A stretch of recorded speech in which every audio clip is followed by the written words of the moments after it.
Welcome to the Brilliantly Resilient podcast. What's your train wreck? Everyone has one. The question is, are you just visiting or are you going to live there? I'm Mary Fran Bontempo. Join me and let's learn how to come through those train wrecks, not broken, but brilliant.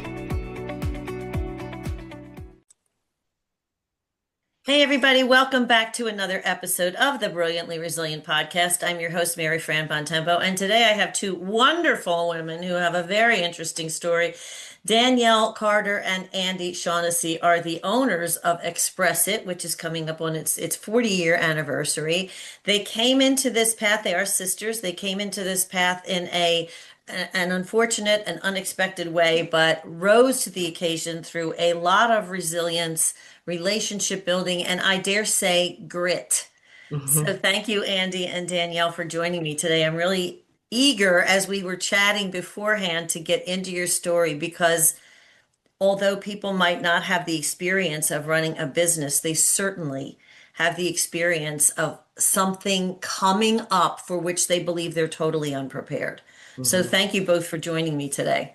Thank you. Thank you for having us. Yes. So this happened to both of you very unexpectedly and unfortunately tragically with the passing of your father. So would one of you give us, or both of you fill in here, the background of how you came into this and being the heads of this company? Sure. Like you mentioned, it was our dad's business. We've been in business for over 40 years. And 2012, just about a year before that, he was diagnosed with cancer and was given a year to live. And so at that time, Andi was in New York at her dream job at the NHL. I was home raising three kids under six, and it's just Andi and I. There's no other siblings. And the conversation sort of was, what am I going to do with the company? What should we do? And Andi and I just decided to go back. We had small roles there throughout, high school and college years, but zero experience really when it came down to it. And so he passed away.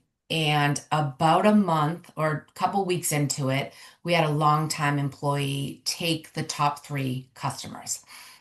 And so at that point, there wasn't really a business anymore. And so we were, going to the accountant and he would say, give it 30 more days, but we might have to close the doors. And really from there, it's just a story of just grinding it out every single day and resilience galore and figuring it out as we went. And it was wild. I can totally imagine. So I would imagine also that a big part of this determination, and Andi, maybe you could speak to this, came from wanting to just do this for your dad. Yeah. Well, Danielle always says we have different answers for this, and I think Okay. I can speak to Danielle's, which is um, she and I felt this way too, and she often says we didn't want the business to die with him, right? Mm. It was our family history. It was every night. It was us, and so we wanted to finish what he started, and and for me, while I believed all of that, it really came down to fearing regret not giving it a shot and not trying to finish what he started. I was so afraid that I would regret it years down the road. And that was really my driving force. That's really an interesting perspective because I don't know that most of us anticipate regret. We get there and we're like, "Oh my gosh, why didn't I?" Whatever the situation was. But you actually with another person, with your father and his legacy added into this, I'm sure that added a whole other layer to it. It was something that you grew up with, apparently, and both had really a vested heart interest in. And that I think is one of the things that I want to get into because you do talk a lot about the fact that you managed to do this by fostering relationships. So once you made this decision that you were going to take this over, which I can't even begin to fathom, especially because no wait, I have to tell everybody this. This is my favorite part about the two of you. Unlikely paths, impossible odds, and showing up anyway. if that isn't the motto of every woman everywhere who tries to do Right, something that she thinks she can't do, we just right. kind of go, okay, I don't know what I'm doing, but let's try this and see where we go. So once you made the decision, and did you come to the decision mutually, or was one of you kind of dragging the other one along and going, look, we can't let this go? That's it. In the beginning, I think mutually we decided to do it. But then when the employee took the top three customers, Andy really, and Andy can speak to it, but Andy was really in a place of why am I going to leave my job and come home to something that is just so uncertain? And so I think it really was our mom and our uncle and us on a phone with Andy's just saying, like, let's just try it. Like we had already lost our dad, so there wasn't a lot to lose emotionally anymore. So it just was one of those things. But I think Andy had the bigger decision to make at that point. And I can appreciate that just from the perspective of having just dipped my toe into the communications world and all of that. It's brutal. So when you finally get a bit of a foothold to have to go, yeah, I got to step back from this for a while. That must have been difficult. Yeah, right. And I'm like a really good overthinker. And so coming to I decisions, hear too. yeah. So, but I will say this, that there was never pressure. I never felt pressure. It was my decision to make.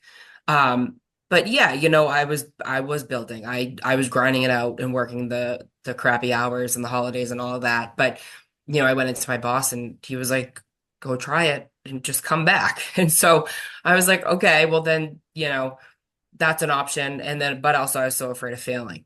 I was like, if I have to come back, like, what does that say? And With I'll go with to your tail Europe. between your legs, Yeah, yeah, saying, I'll go take me hide back. out for a year. So, Yeah. yeah, but ultimately, again, it was a family conversations, and it just felt like it was the right decision, even though it was very hard.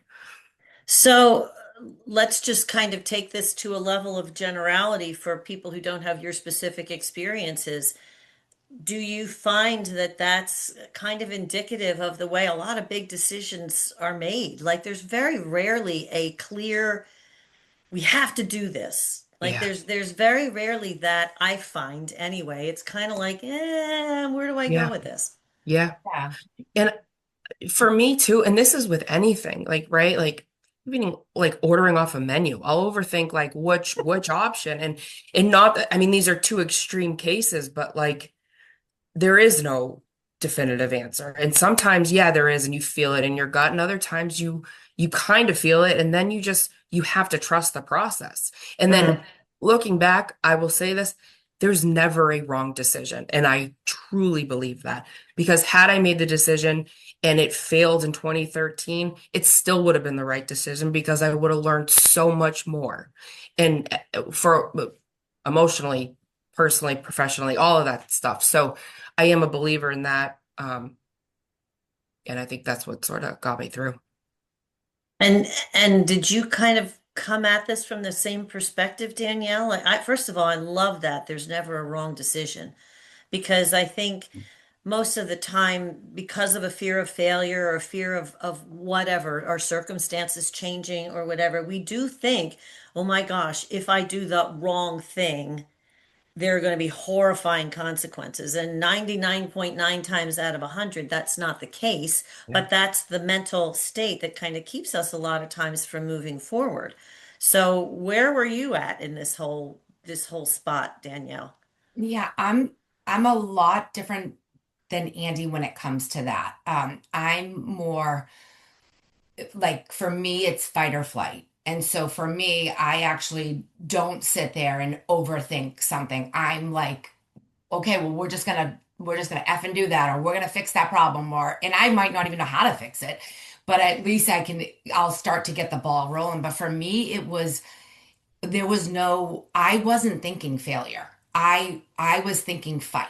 Like that's the Right. only memory I have of that. It wasn't like, oh, if this fails, I'm going to be so embarrassed. Like I thought fight. We have to fight this. We have to fight the people. Like the You know like what? the That's whole that's how I sort of, that Yeah. was what got me out of bed. And I feel like, and maybe it's good in some circumstances, but maybe it's not good in some circumstances. I feel like a lot of women, we kind of approach life that way. Like, I got to get this done and I'm going to fight through this and that can serve us well, but I think it can also at times maybe get us in over our heads or maybe get us in places that we maybe shouldn't be, but once you take that first step, I think most of us kind of commit to, okay, let's see where this is going to go. Is that how the two of you felt about that? Yeah, yeah. Even and we say it, we wouldn't have had it any other way. The employee taking the top Mm. customers because it forced Andy and I to really start from zero and to build and rebuild and then build and learn every single element that we had to. But it had to happen that way. That is how Yeah. the universe set it up, and that is how we got to where we are. Both of you have very philosophical perspectives on this. There's never a wrong decision, and that's how the universe set it up. I don't know if you realize that you both have that sort of um, spiritual I don't want to say surrender in the sense of giving up surrender, but turning yourselves over to what's in front of you and then allowing it to unfold. So do you feel like that both of you seem to be on the same track with, okay, let's let the evolution of this happen and we'll figure it out. Oh Oh yeah. yeah. Oh yeah.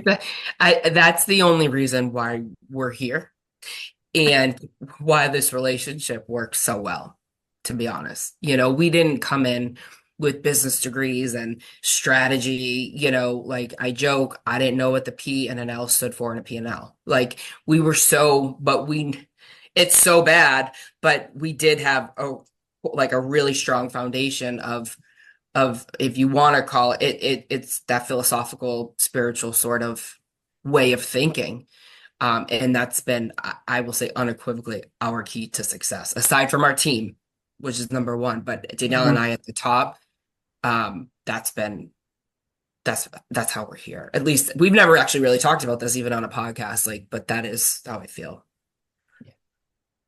And I think you're shaking your head, so I'm assuming you agree. Yes, I Danielle. agree. Yeah. And I think a lot of that has been just the journey of we've grown simultaneously. So in the beginning, we grieved simultaneously with the business and then we grew. And so, the company is continuing to be a gift for us because we have to do the work on ourselves. We're sisters, we're Mm. best friends, we're partners. It's like all the things.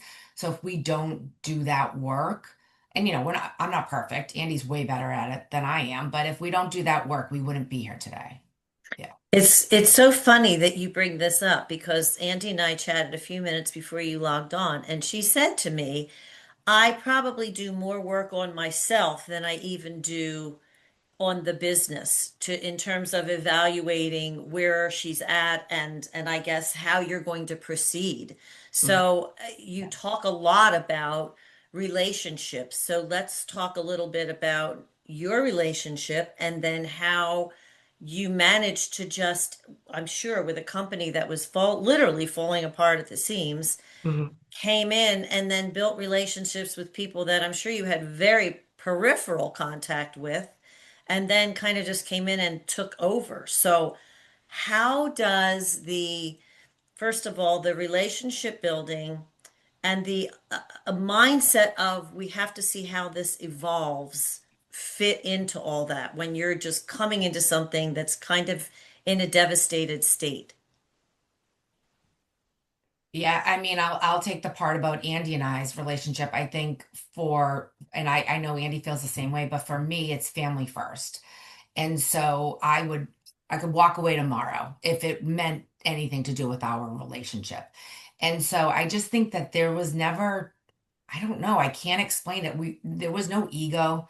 There was no, fighting for anything. We are so cohesive in our decisions. We don't agree all the time. We do not. And that's part of just being business partners and sisters and all of that. But we respect each other enough to be like, all right, fine, I hear you. Or Andy be like, okay, fine, we're gonna let this person go. Like whatever the circumstances are, we ultimately come to the same place of respecting each other's decisions. But that takes work. That, and like I said, there's you have to check that stuff at the door. It's at the end of the day, we're sisters before anything else. So So, did that on some level carry over to building your relationships with the people in the company who remained and forming once again a cohesive unit? How did that happen, Andy? Yeah. Well, when we came in, there was two operations staff that stayed with us, and had they not, we wouldn't be here today. And so they're still with us, and the team has grown. Um, but in those early days, it wasn't even strategic. It was, we're the student, you guys are the teachers. We're coming in, we weren't gonna, this is our way. We didn't know what we were doing. So we had to have a beginner's mindset. We had to learn from them. Mm. And even as the team grew, we still kept that philosophy. We brought in smart people to teach us. And that again, it wasn't like being savvy. It was just like, this is what we needed. And so it just works. And so it was always a collaborative effort. And now the team, it's still a collaborative effort. And then so that um in tandem with just showing gratitude. Like that's our biggest thing. They work so hard. The drivers work so hard. And we wouldn't be here without them. So it's like this is the stuff that we were good at with people skills and being appreciative and building a culture of like we say, oh, we built a culture. No, we were just like grateful for what they were doing and what they were teaching us. And that's I guess it's sort of the environment that we have now. Um, and so as the team grows, that just gets bigger, but it stayed the same. That's one of the things that I talk about a lot in being brilliantly resilient, and I talk about transferable skills. And very often in business, people think that transferable skills are more those hard skills. But unless you're and even if you are completely in business on your own as an entrepreneur or whatever, those the humility of, hey, I don't understand this. I need some help. I need somebody to teach me. That is huge, first of all, in terms of your own learning, but also in showing respect to the people around you and what they're bringing to the table. And I would imagine from what you talk about, relationship building is a huge part of what you do and probably just had to do by default at the beginning. Like you're walking in and you're going, look, we don't know what we're doing here, so we need you guys to help us. But then again, the humility to openly note that and to rely on those people and to express the gratitude. Like those are transferable skills that everyone has access to, but not everyone uses. Hmm. And I think there may be not quite as acknowledged in business as they should be, because Yeah. at the end of the day, if you don't have the good people around you, you're not going to succeed. Right. that's it. So in 100%. terms of, now this was one of the questions I had written down. First of all, let's talk a little bit about the business itself. Tell me a little bit about what it was when you took it over and where it is now, because quite frankly, the growth is amazing. So let's just give me that background before I get into the next part of my questions. Sure. So when we took over, as we mentioned, we had the two operations people, and we had about 14 drivers, and we were sort of East Coast Massachusetts and a little bit of Southern New Hampshire. Now we are all of New England, Connecticut, Connecticut included, but New York, New Jersey, Pennsylvania, Delaware, and a couple months ago we launched in Colorado. We have about 200 drivers and a 14-person, actually 15-person management team. Wow. And the company is called ExpressIt, which is delivery. And Yeah, I, like pretty much everybody else in the world now, thinks delivery and thinks Amazon because all you do is yeah, see those trucks all over the place. yeah. But I was looking at your company profile online, and all of these things that I don't think about, like I'm looking at ExpressIt delivery. I'm like, automotive. Oh, that's how the guy gets the parts the day I need them. Right. Oh, construction. That's how they get that. Oh, defense, food, healthcare, library courier. I'm like, oh my God, like who thinks of these things? And thank God you think of these things, because for most of us who use all of these things, all these businesses, we don't know how stuff gets there. It just shows up on the day that we need it. Right. And the way you have built this business from 13 drivers to 200 drivers, and I'm down here in Pennsylvania, so we are benefits of your business down here too. But just the scope of it, from something that, again, most people don't even, it's not even in the back of our minds. It's just not there at all. We don't even think about that kind of stuff. Right. But it's so necessary to the functioning of pretty much everything, everyday life. And we don't think about that. So, first of all, thank you for that. And second of all, so now I'll move on because this is kind of feeds into this. So initially, when you talk about just being able to be respectful of people, appreciate their talents and what they bring to the business and to the game and to the culture. I mean, let's take note of that. You were building a culture at the same time that you were building a business. Yes? Yeah. 100%. We didn't know it, but yeah. Yeah. Well, so talk to me a little bit about that, because I think that that's important to recognize that we don't know that by our actions we're building a culture. So how did that just started from your recognition of your employees, from your awareness and your humility and saying, look, we need to know from you. So how did that then become part of a culture? Because you do create that when you have a business. So it really started with the drivers, because we are different than a lot of our competitors in that we have employees. So our drivers are employees. They're not independent contractors like the Uber drivers of the world and Uber Eats and all of that. And so with them, they're our biggest, we recognize right away, they're our biggest asset out there. Andy and I didn't know how to do sales right away. We weren't going in and telling our story and any of that, but we knew that let's recognize their birthday. Let's make sure that there's pizza parties or that we have breakfast in the morning at some of the warehouses. We made sure that there was uniforms, that they had hats, like little things during COVID. We were the first with like the masks and the hands, all these things that we're always thinking about them.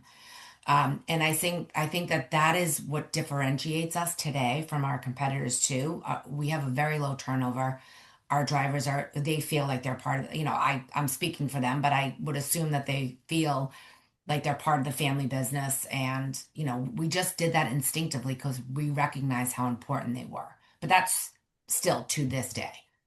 Um, It started, again, going back to your need and your ability to say, we need your help.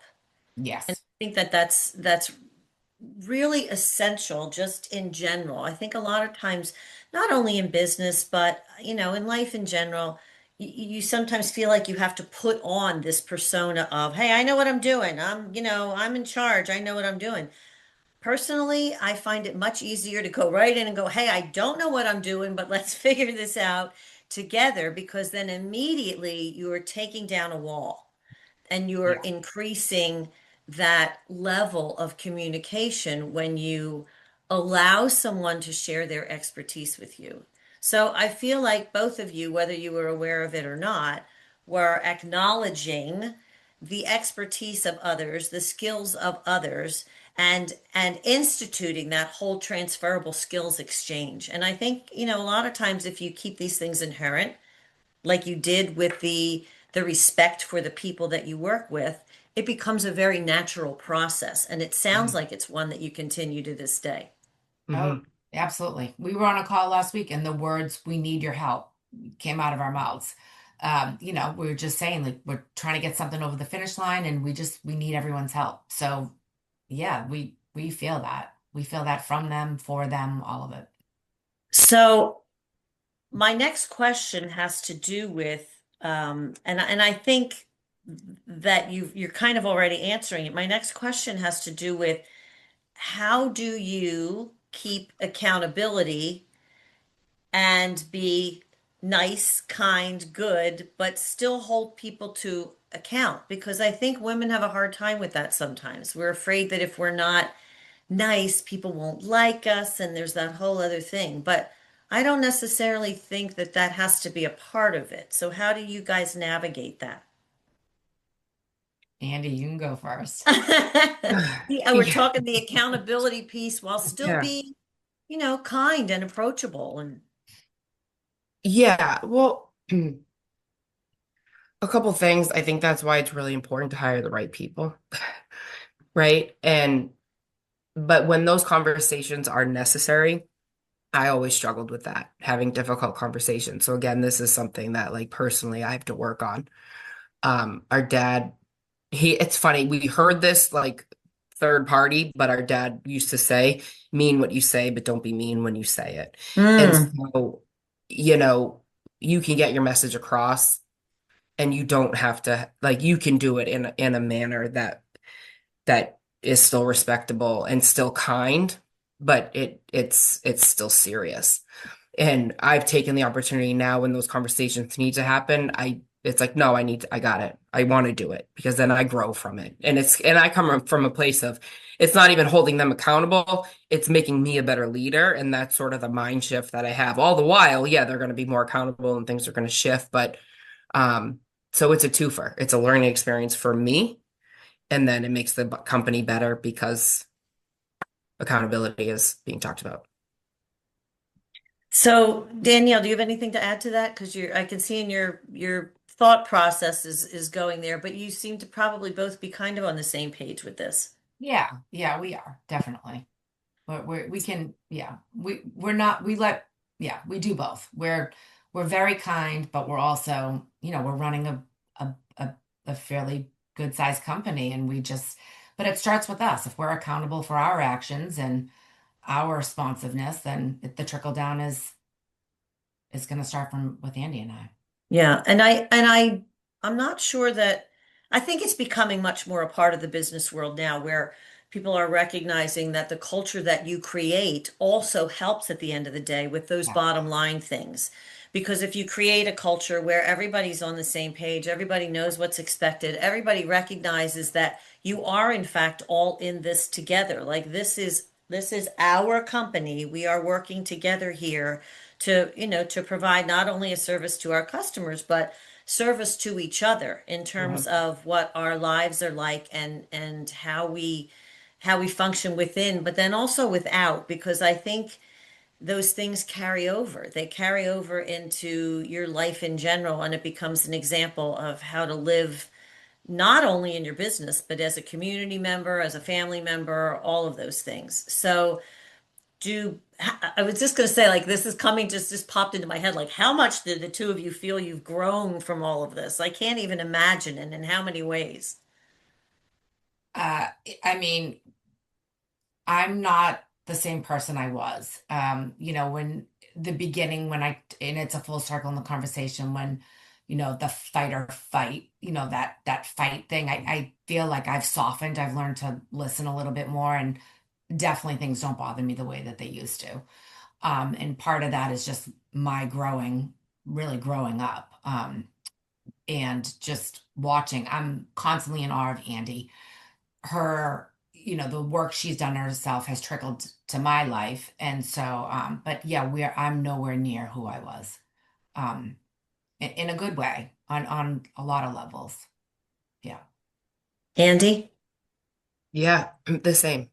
Um, if I'm a completely different person. Like it's just the stress. Like everyone says, oh, it's stressful. It's like the amount of stress and anxiety in those early days. If there wasn't a shift of like massive proportions, I'd be dead. Like, and I joked about it, but like what internally my health, like it had to change.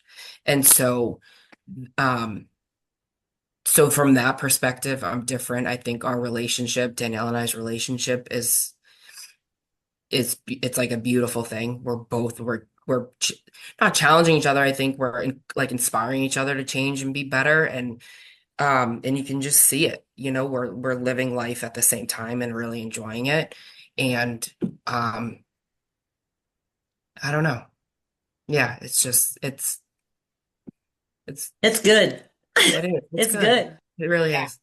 So I want to ask each of you separately to kind of keep it in the context of a business, but also take it out of the context of a business in a little way, some ways, because what you experience with the passing of your father, all of us are going to experience that loss, and we all experience that in some way or another. But so you experience a loss, you're handed big life changes and all of that. Is there any kind of philosophy that both of you have sort of developed, whether you're kind of aware of it or not, of how to go through and approach these things based on where you were at the time and where you are now? How can you look at it and say, if this happens to me today, based on what I've learned in terms of big challenges, I would kind of go into it this way, like to just give a general sort of an idea of how people can approach these big challenges that are thrown at them and do it with some level of success and maybe a little less fear. Yeah, I think in terms of the business, and even personal, there's always a solution.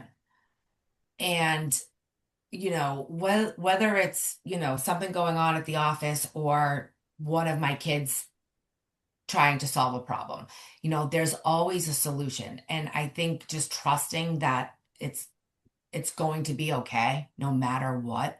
We lost our dad and we were devastated, but we're okay. We were okay, and that's the truth. And so I think in life and business, there's always going to be an answer, and it's going to be okay. I love that. Okay, you're up, Andy. Beat that. Um, She will. She will. no, I don't. I hope this doesn't sound like too crazy. And it goes back to like there's no wrong decision. Mhm. And when I look back on the 13 years, whatever happens was supposed to happen. Hmm. And I truly live by that. And so it's part of my journey. And if you accept it, no matter how sad, like feel the feelings, right? Like not push it away. Be Hmm. in the moment, feel it, but like you can't fight it and you can't hide from it. So accept it as it comes. And the quicker you do that, like you kind of start to notice like it it's okay. Like you're kind of shown that it's okay. It's going to work out. And like in those early days, our mom would say, it's gonna work out. It's always gonna work out. And it's like you can't see it. You have no idea how. And you're certain it is not going to work out, but it does. And it was always meant to work out the way that it did. And that's what I hold on to today. And looking back, I can say with absolute certainty that that was the truth. Well, you are both brilliant. And what I'm hearing in relation to the whole brilliantly resilient thing is I talk about this a lot. Don't be afraid to take imperfect action because there's no perfect answer. No, So every imperfect step that we take is yeah, part of the evolution of the process. Yes. Yes. absolutely. Well, this was a delightful conversation, and I'm so appreciative, Danielle Carter and Andi Shaughnessy, for joining me today. Please tell everybody else where we can learn more about you and about the company. And I mean, like, please tell me you're working on a book or something because people need to hear more about this story. Well, we did start sort of an Instagram, like sharing in real time, sharing some old stories. It's called Unlikely Bosses. So just I at love that. Bosses. And we're just in the car and we kind of just talk about what's going on in the moment. And then we have some people on in the back seat that share their unlikely paths and their stories too.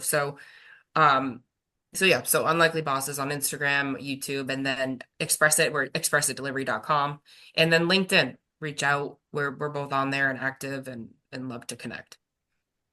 Wonderful. Thank you both so much for joining me today. Andi and Danielle with ExpressIt. I am in awe of your journey, and I'm particularly grateful for how you shared things that really all of us can just take into our lives in terms of inspiration and how to move forward and how to let life evolve and just work with it. And if you need a little bit more inspiration, head on over to brilliantlyresilient.net. You'll see my little pop up there where you can get your daily doses of brilliance and our brilliance bit, which goes out every time we do a podcast. Both Andi and Danielle will be a part of that when this episode airs. And we will see you next time on the next episode of the Brilliantly Resilient podcast. Bye, everybody. Thank you. Thanks for joining me for another episode of the Brilliantly Resilient podcast. Now, before you go, remember this. Resilience isn't about bouncing back to who you were. It's about becoming who you're meant to be. If today's episode helped you reset, rise, or see your brilliance a little more clearly, I invite you to take the next step with me. Explore the Brilliantly Resilient resources, including the podcast, books, and the new Brilliantly Resilient mini course series, all designed to meet you exactly where you are. You can learn more and get started at brilliantlyresilient.net. Until next time, stay steady, stay curious, and keep moving forward, one resilient step at a time.